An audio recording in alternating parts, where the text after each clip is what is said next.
Los Hasidei Umot Haolam, mejor conocidos como los justos de las naciones, son personas no judías que no tienen una obligación, pacto ni parentesco y sin embargo eligen hacer el bien.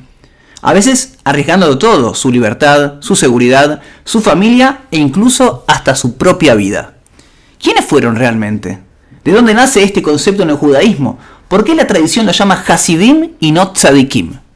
De estos temas vamos a estar hablando hoy en Final Abierto. Bienvenidos, mi nombre es Jacob Lipsik. Mi nombre es Jonathan Berim y gracias por estar ahí, gracias por acompañarnos, gracias por seguir apoyando este proyecto. Como siempre, compártanlo. Sí, que se toma un tiempo para pensar los temas. Si lo hacía Tato Bores de tomarse tanto tiempo de descanso, pero Tato sí va a Punta del Este. Es verdad, por lo menos. Bueno, así que gracias por apoyarnos y vamos a meternos en el tema de hoy, que son los justos entre las naciones. Sí. Es interesante que estamos en un mundo de intolerancia, de redes sociales, donde uno está conmigo o contra mí, no hay términos medios, de polarización. En cambio, el judaísmo ya desde las primeras fuentes, el Talmud, y vamos a ver que también los legisladores, los primeros legisladores del judaísmo, los legisladores son los diputados. Sí, los primeros poskim, los primeros legisladores, están en este tema y con una visión muy distinta a lo que estamos acostumbrados en el mundo que conocemos. De hecho, fuentes de otras religiones tenemos citas que son completamente opuestas. Está la famosa cita de Juan del cristianismo que dice: nadie llega al Padre si no es por mí, dice Juan en nombre de Jesús. ¿Sí? La forma es él, el resto de formas quedan todas anuladas. En cambio, el judaísmo opina lo mismo, no sobre otras formas de religiones, porque quizás siendo la primera, bueno, debería ser más intolerante que quizás que vienen después, como el cristianismo, el islam. Pero la verdad es que vamos a dejar un mensaje, les adelantamos ya spoiler, que un mensaje bastante positivo de lo que el judaísmo plantea. Sí. En su momento nosotros habíamos hecho un episodio hablando de los profetas. Y ahí ya vemos que en realidad, incluso para el judaísmo, también el resto de los pueblos tienen una capacidad, una conexión divina, y existe este concepto del profeta que no es judío. En este caso es algo un poquito, no sé llamarlo superior, pero es distinto, es como que se le permite entrar a aquel que no es judío a través, si es que ha hecho las acciones que requiere el judaísmo, se le permite entrar al mundo venidero aparentemente también con los judíos, ¿sí? Evidentemente no es como otro lugar. Tal cual, este mundo es para el judaísmo como una especie de pasillo, una especie de entrenamiento, preparación, buscar ganar la recompensa, y el mundo venidero es el mundo de la recompensa por lo que uno hizo. O sea que ahí acceden los que se merecen esa gratificación, ese premio. Entonces, si le damos lugar a quien no es judío a acceder a ese lugar, a esa situación, a ese estado, a ese mundo, estamos viendo cómo no somos los únicos, o sea, estamos acompañados por muchas más personas y todos tenemos el derecho o la posibilidad de ganarnos el mérito del mundo por venir. Y como primer fuente, me gustaría citar, que creo que es el origen de todo esto, es la Mishnah en el Talmud Masejet Sanedrín, Perek He, el famoso Perek He del Talmud, famoso porque justamente es base de grandes desarrollos, grandes tratados sobre lo que es la filosofía judía, porque es de los pocos que analiza quizás el tema del mundo por venir, de la recompensa. De hecho, el Rambam tiene varios de sus escritos, se basan en ellos, entre ellos la introducción a la capítulo, claro. Es justo la introducción al capítulo específicamente, que es el que le marca la pauta filosófica de cómo ver el mundo por venir. Y en ese tratado, el Talmud la Mishnah plantea que todo el pueblo de Israel tiene parte del mundo por venir, sí. Y después se va ampliándolo a quién sí, quién no, pone un poco de detalle. Y en un momento dice que hay 3 nobles y 4 plebeyos, llamémoslo así, que no acceden a Olam Haba. Y está una lista de personas. Los 3 nobles son 3 reyes de Israel y de Judá, que no nos vamos a meter en el tema, no hoy por lo menos, es para hacer quizás un capítulo de la vida de cada uno de ellos. Y entre los plebeyos que dice que no van a Olam Haba, vamos a citar al más conocido, que es Bilam.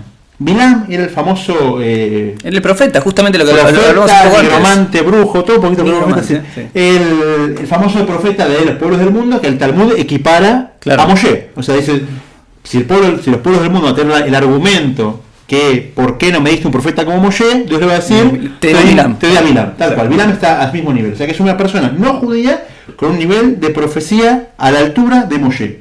Y el Talmud especifica que él no tiene mundo por venir. O sea, obviamente hay una manera, es como hay un duke ahí. Entonces, ¿cómo decir un duke? ¿Una inferencia? No es una inferencia. Sí, una inferencia, un aprendizaje. Pero se puede aprender ahí en el clásico estudio del Talmud, del hecho de que dice que esta persona específicamente no tenía mundo venidero, significa que hay muchos otros que no son judíos que sí tienen mundo de venidero. Por ¿sí? eso. Si fuera que todos los judíos no tienen mundo venidero, Todos no los le no voy a poner a Bilam en la lista de las Claro. elecciones. Es seguro que no tiene. Entonces de ahí se aprende que el no judío tiene parte del mundo venidero. Para que no sepa, perdió el mundo venidero porque hizo que el pueblo de Israel peque y los maldijo. La historia de Bilam, que también va para otro capítulo, no sé si nos vamos a meter, no creo que valga la pena abrirla de hoy, pero en el desierto tuvo gran parte de la culpa de uno de los grandes errores que el pueblo de Israel hace con inmoralidad, después de que falló su estrategia de maldición espiritual, terminó provocando inmoralidad en el pueblo judío y eso trajo el castigo divino. El Talmud en Julin también menciona la existencia de, o sea, la posibilidad de estos tzadikim, Umot Olam, los Hasidim, en realidad Hasidim, Umot Olam, y ahí ya la Gemara se mete, el Talmud se mete con un tema que tiene que ver con las mitzvot de los noágidas, ¿sí? Los Benei Noach. Al final hicimos un episodio de eso, ¿no? Estaba buscando eso para ver si necesitamos o lo tenemos que hacer, ¿no? Habíamos dicho que teníamos que hacer el episodio. Si ¿sí? tiene necesidad hecho el capítulo o no. Parece que no. Hay una discusión en el Talmud, en Julin, respecto de... hay quien dice que hay 30 personas justas que tienen el mundo venidero, y uno de los sabios del Talmud, que se llamaba Ula dice, estos son descendientes de Noach, ¿sí? Y los que aceptaron sobre sí mismos las mitzvot, etcétera, etcétera. Ahora, nosotros sabemos que el pueblo judío tiene 613 mitzvot y los noágidas tienen 7 mitzvot, ¿sí? 7 preceptos, por así decirlo.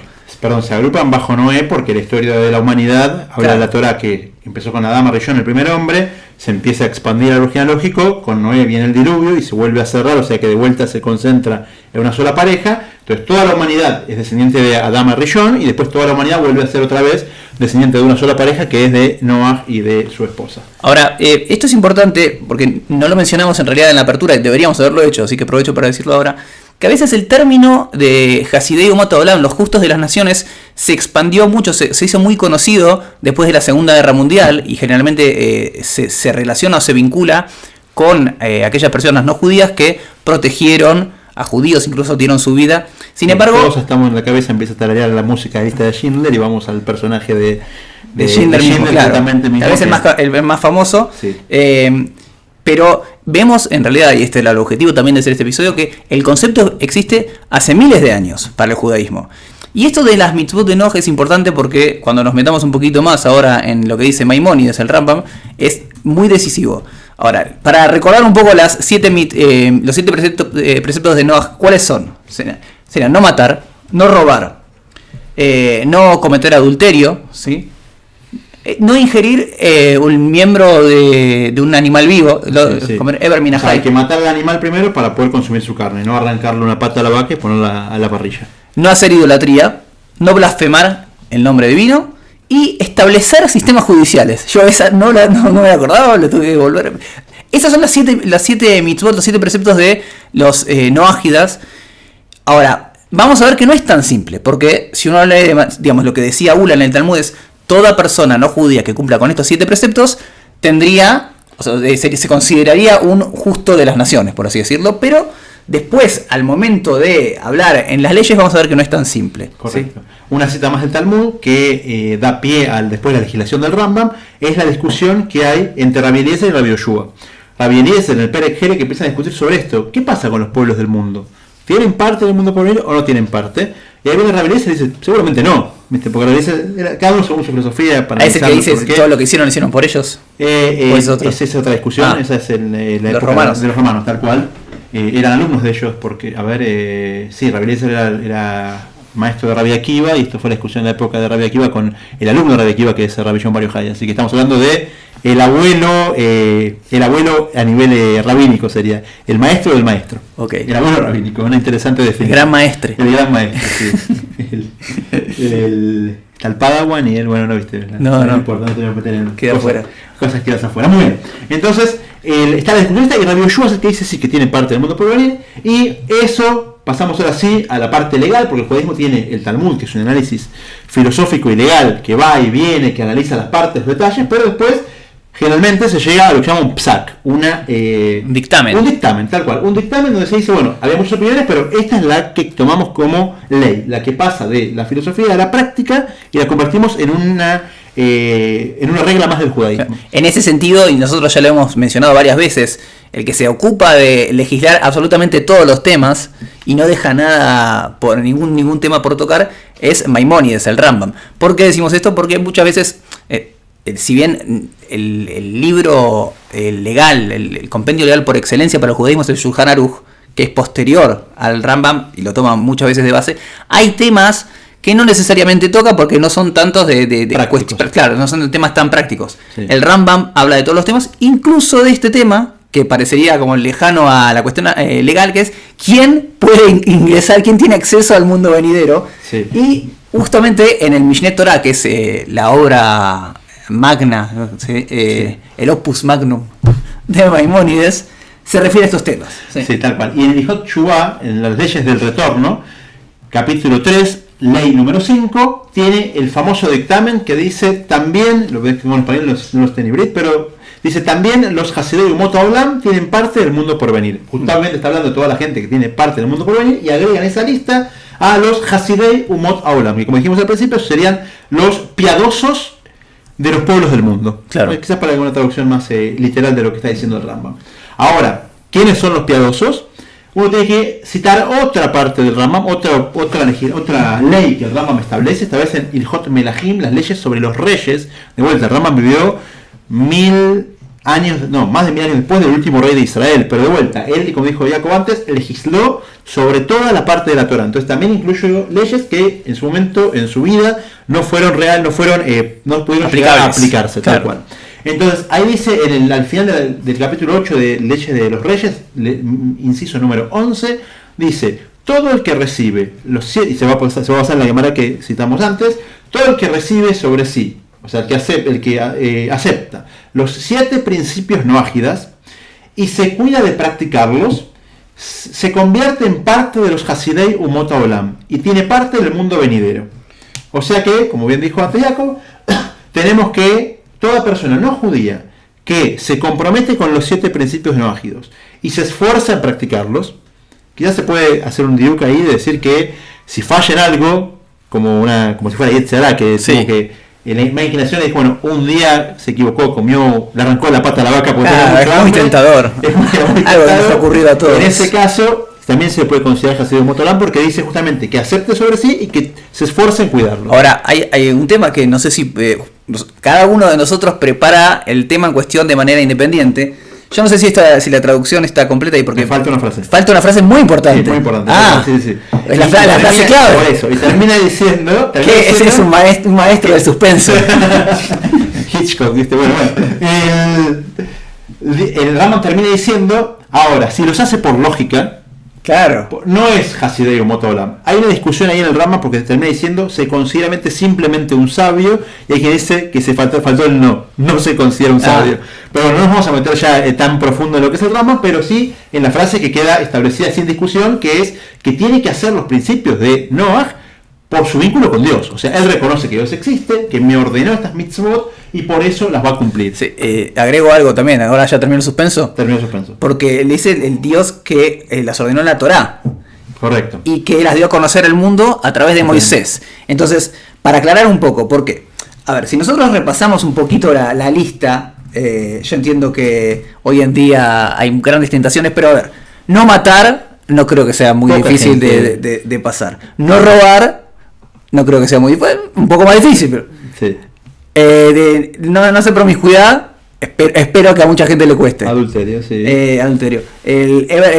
Comer el miembro de un animal vivo, eso es fácil de cumplir. Establecer sistemas judiciales es algo que está absolutamente expandido en todo el mundo. No hacer idolatría es prácticamente algo normal. Y no blasfemar podría también cuidarse. O sea, entonces, tal vez una enorme mayoría de los integrantes de pueblos que no son judíos podrían considerarse dentro de este paquete. Sin embargo, y esto es muy importante, como decía recién Johnny, el tema de considerarse un noágido, cumplir las mitzvot, los preceptos de Noach, tiene que ver con entender que este paquete de 7 leyes, primero que nada, fue ordenado por el Dios de la Torá. Y segundo, que se dieron a conocer a través de Moisés. Y ahí ya empezamos a eliminar, creo que el 90 y pico % de los integrantes del resto, o más, No sé, hay que ver la estadística, pero sí, mucha gente. La figura de Moisés, no sé cuánta gente lo considera. Sí, no, el hecho de que sea algo divino y importante hacer por una orden superior, y no solamente por la lógica humana que me llevó a cumplirlo. Entonces, pero bueno, eso es importante. Quien cumpliera con todo esto estaría dentro del grupo de los justos entre las naciones. Ahora, es interesante porque uno que creería, bueno, resuelto este tema, estos son los no judíos que tienen acceso al mundo venidero. Es decir, tienen que entrar en este paquete. Sin embargo, vemos algunas historias en el Talmud. El caso de Rabbi Hanina ben Terdion, que hay una situación.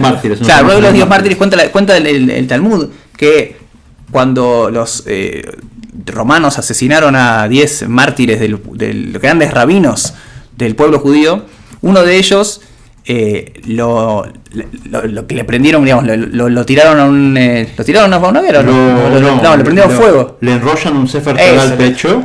Entre el Sefer Torah y él ponen una tela húmeda.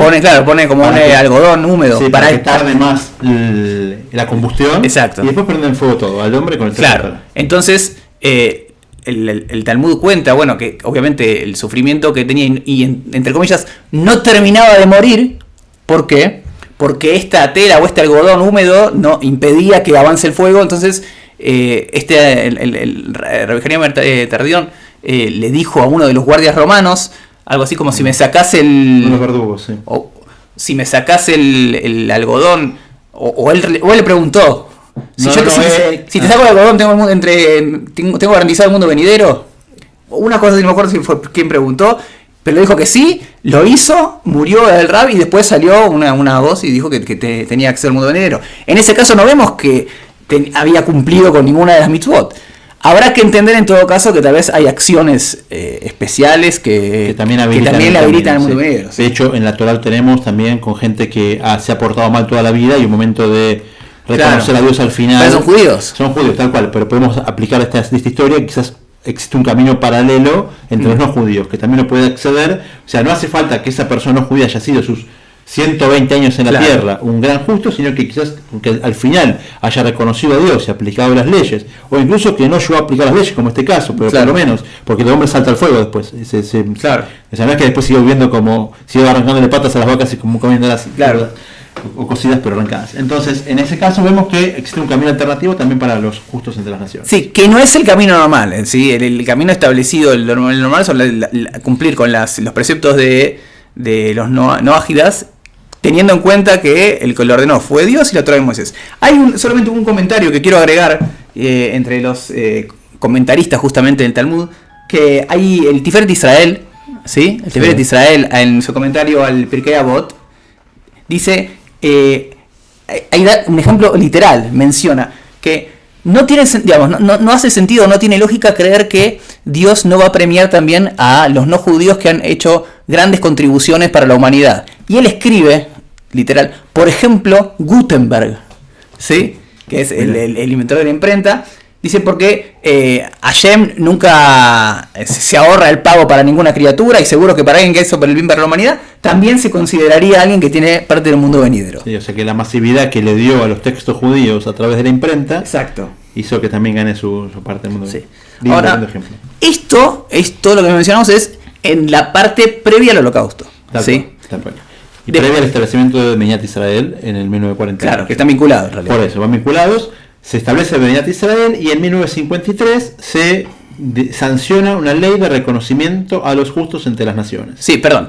Por la Knesset, el Parlamento. En el medio, obviamente, después de la Segunda Guerra Mundial y a medida que iban apareciendo casos y más casos, se fueron descubriendo muchísimos testimonios de gente que dio su vida y que, no, tal vez, así como también a la inversa, no, tal vez si no me delataba y qué sé yo. Conocemos los casos positivos de muchos vecinos y no judíos. Hay muchas iglesias que también se protegían a judíos y empresarios, etcétera, etcétera, que iban saliendo a la luz a medida que las investigaciones iban avanzando, hasta que se decidió en 1953 establecer la ley de Yad Vashem, el Museo del Holocausto, pero la ley de Yad Vashem, que es para la autoridad de los mártires y héroes del Holocausto. Tal cual. O sea, es un reconocimiento oficial que sanciona el Parlamento israelí para conocer a toda esta gente que hasta ese momento eran muchos NNs, porque lo habían hecho sin publicar lo que habían hecho, sin difundirlo. Muchas cosas se enteraron, de hecho se siguen enterando cosas hasta el día de hoy. La lista está hoy en casi más de 28.000 personas de que recibieron esta distinción. Si uno visita el Yad Vashem acá en Jerusalén, hay todo los árboles. Tal cual, hay árboles afuera plantados por cada uno de estos justos, en lo que se llama el camino de los justos de las naciones, justamente. Entonces es interesante cómo se le dio una nueva, se reformuló la definición de justo entre las naciones. Sí, ese es un tema que también creo que hemos hablado alguna que otra vez en este episodio, cómo muchas veces se toman símbolos del mundo religioso y se los transforma... la Knesset, tal cual. Pero bueno, más allá de esas cuestiones políticas, en definitiva el concepto de justo de las naciones se hizo más conocido después de la Segunda Guerra Mundial y se creó una nueva definición. Exacto. Porque tenemos la anterior que no deja de estar, de hecho la definición más atada a los fundamentos del Talmud y la filosofía judía, y después la definición desarrollada por el Parlamento de Israel, que habla de unos criterios para definir quién es una persona que se merece el título de justo entre las naciones. Sí. El primero criterio es tener una participación activa en salvar gente, judíos, durante la Shoah, durante el holocausto nazi, ya sea esconderlos, darles documentación falsa, sacarlos de algún gueto, darles como que un montón de lista de cosas, pero todas estas acciones que hacen que esa participación activa de esta persona salvó a una o más personas. Sin que hayan tenido beneficio económico personal. Sí, eso es importante, porque, o sea, yo no creo que le quite... También le quita cierto romanticismo, pero digamos, una persona dice, bueno, te vendo un pasaporte falso. Espectacular, ayudó. Sí, lo que pasa es que no entra dentro del criterio. Tal cual, lo dejaron fuera del criterio. También se pide no tendrá su árbol. No tendrá árbol. Se pide que haya un riesgo personal significativo. Claro. O sea, que haya corrido un riesgo, porque una persona que estaba emitiendo pasaporte falso desde su escritorio en Montevideo y mandaba a Europa, si bien es un mérito muy grande, no entra dentro del criterio también. Y voluntario. Tampoco puede ser que lo agarraron con todos. Escuchame, falsificame el pasaporte o te mato. Soy un gran sadik. No. Entonces tiene que ser, de vuelta, ayuda repetida o sustancial sin beneficio económico, riesgo asumido que sea real y voluntario. Tal cual. Y la recompensa que recibe es, bueno, aparte del reconocimiento casi mundial. Un segundo solo, me falta un par. ¿Cuánto faltó? Solamente puede ser propuesto para la nominación de los justos de las naciones por un judío. ¿Sí? Solamente un judío puede proponerlo.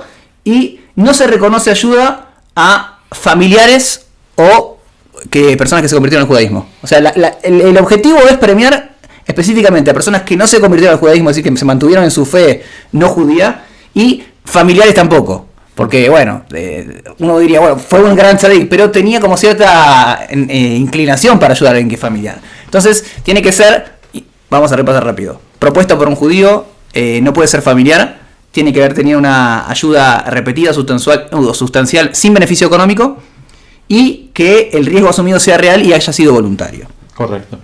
¿Qué recibe? Después que recibe. Importante, sí, porque en definitiva lo hizo por eso. No. ¿Qué beneficio recibe? Bueno, una vez que pasó la comisión lo aprobó, porque es todo un proceso, hay burocracia que justamente chequea que se cumplan los pasos requeridos. Después se le emite una medalla y un certificado de honor a esa persona, y en su momento se le plantaba, como dijimos, un árbol en el Jardín de los Justos en Yad Vashem. Hoy en día ya no hay más espacio para los árboles, ¿en serio? así que hasta donde veces se empieza a colocar placas, o sea, se hace placas al nombre, pero no más árboles, no hay más espacio, está colapsado. Digo, 28.000 personas, se da cuenta. Para poner 28.000 árboles estás no sé cuántos bosques para replantar. Le dan después una pensión nacional y cobertura médica completa, yo no sé cuánto hoy en día. Sí, como se da internacionalmente hablando, porque desde Israel quizás una económica que había que ver. Bueno, sí. Pero sí. No, que creo que sí, le dan una ciudadanía honoraria israelí. Y si viene acá. Claro, cobertura acá, por eso. Claro. Que le cubren la. Exactamente. La cobertura médica. La pagarós de. Sí, entonces, un saludo a la gente de OSDE, si puede mandar, por favor, puede escribir a colaborar con el podcast, bienvenido.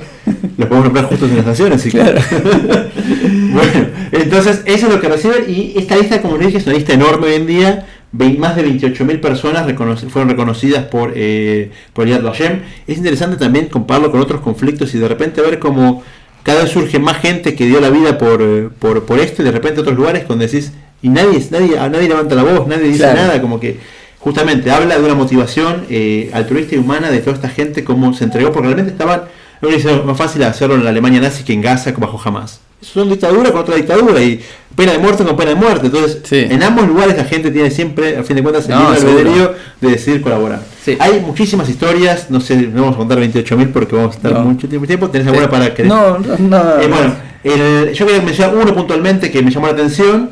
Un señor nacido en Jartum. O sea, estamos hablando de el lugar donde se hicieron los famosos en Sudán. En el 73 hablamos ya en otro episodio que hablamos los 3 no de los árabes contra los judíos. Como que fue el punto, no sé de inflexión, pero sí que estableció las bases de la oposición del mundo árabe al mundo judío. Y un hombre que nació en Sudán, en Jartum, en su capital, y se llamaba Mohamed Helmi, el doctor, él, se fue a Berlín a estudiar medicina, y está en la parte del instituto Robert Koch, que estuvo después metido con las leyes de la redacción de las leyes de Nuremberg. O sea que su instituto propio fue el que terminó discriminando a la gente y lo terminan discriminando a él, porque él venía de los pueblos árabes por estudios raciales, dictaminan que él es desciende de Ham, que era de la parte baja, la parte esclavizada, la parte asociada también con la piel oscura de la humanidad. Entonces lo discriminan, lo echan del instituto, y así todo él no le prohíben casarse con su prometida, su prometida alemana, porque justamente no vamos a mezclar las razas, claro. La raza aria con las razas no arias no se mezclan, y después lo meten preso, lo liberan por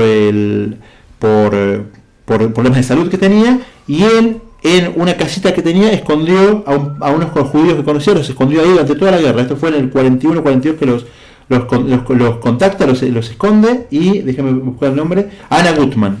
La mujer Anna Gutmann contó que este hombre le escondió en esa casita que tenía apartada de la sociedad, no era lugar identificable, le traía comida, y ahí logró pasar toda la guerra esta mujer en esa casa donde los nazis no la llegaron a agarrar. Entonces, como gente que incluso uno dice, hoy árabes y judíos pensaríamos que quizás los pueblos más opuestos, así todo tenemos gente que mostró que se podía hacer lo contrario.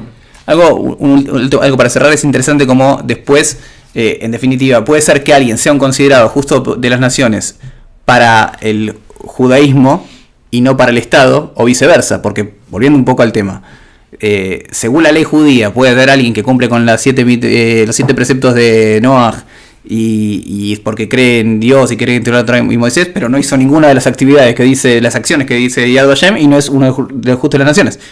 Y viceversa también, porque puede ocurrir que alguien que se comportó muy bien, pero si no, tal vez en ese caso, quizá lo que podemos aprender del Talmud es que tal vez incluso en ese caso también recibiría cierto premio. Sí, que podría ser premiado, como el caso del verdugo romano. Exacto, no sé. Pero bueno, tenemos dos definiciones para el mismo tema. Quizás si buscamos como dice la Gemara de Atzad, el punto en común entre ambas es como el judaísmo no está descalificando las acciones de los no judíos por el simple hecho de no ser judíos, sino todo lo contrario, que los nombra Hasidei Umot Olam. Y nos queda la pregunta final que nos faltó responder, que es, en el judaísmo quizás tenemos varios niveles de cumplimiento, de las personas y su forma de practicar. Tendríamos definir entre Rasha, Beinoni, Tzadik, que es como el malvado, el intermedio y el justo, que son los 3 niveles, el bueno, el malo y el intermedio, llamémoslo así. Sí.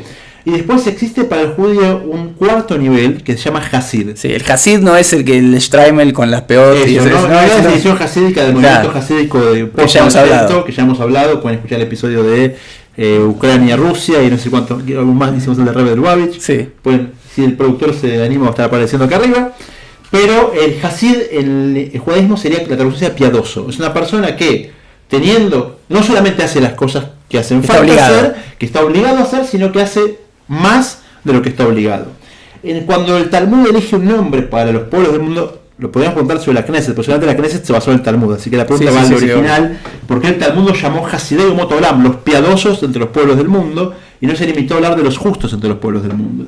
Y pensando ahora con varios rabanim que hablamos en la previa, sí, en la preproducción del capítulo, yo creo que la definición es que el destacarse de la media, el hacer las cosas que no son esperadas de uno, claro, eso de por sí lo hace un hasid a ese individuo. Entonces, es verdad, la obligación del no judío quizás es hacer las 7 mitzvot de Noah, como todo no judío, pero pocos la saben, pocos se imbuyen en el tema, se empapan del tema, pocos las terminan aceptando sobre su vida. Entonces, el hecho de que sean muy pocos los que lo hagan es que pasó de la media. O sea, ya no es un tzadik, que es un justo, que es el que lo hace, sino que está por encima de la media, porque la media es los que no hacen.